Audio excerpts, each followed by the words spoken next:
ሰላም እንደምን አላችሁ? እኔ ጋር ሁሉ ሰላም እግዚአብሔር ይመስገን። በዛሬው ቪዲዮ የምናየው ምንድነው ኢሞ ላይ አላስፈላጊ የሆነ ማስታወቂያ እየመጣ ላሰለቻችሁና ላስመረራችሁ ልጆች እንዴት አድርገን ማስቆም እንችላለን የሚለውን ይሆናል። አሁን ቀጥታ ወደ ኢሞ እንገባለን። እዚህ ጋር ፕላስ ምልክቱን ተጭነን እንገባለን። ሞር ሴቲንግ ይመጣልናል።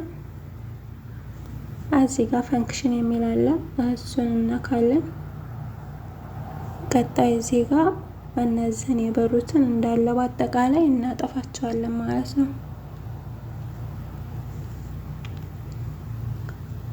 አሁን ሁለተኛ ስቴፕ ክሮም ላይ ነው የምናስተካክለው። ክሮም ላይ ገብተን እናስተካክላለን። ሁለተኛው እዚህ ክሮም እንገባለን።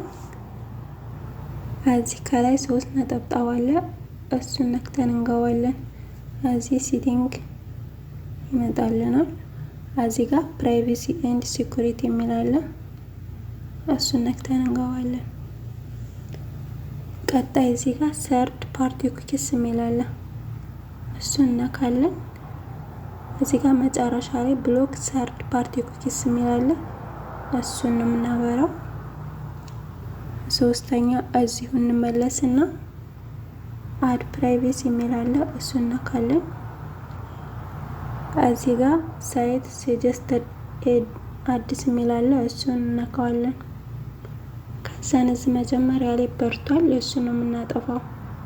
ይሄን እናጠፋዋለን ማለት ነው። እና እነዚህን ስቴፖች በማስተካከል ኢሞ ላይ የሚመጣ አላስፈላጊ ማስታወቂያን ማስቆም እንችላለን ማለት ነው።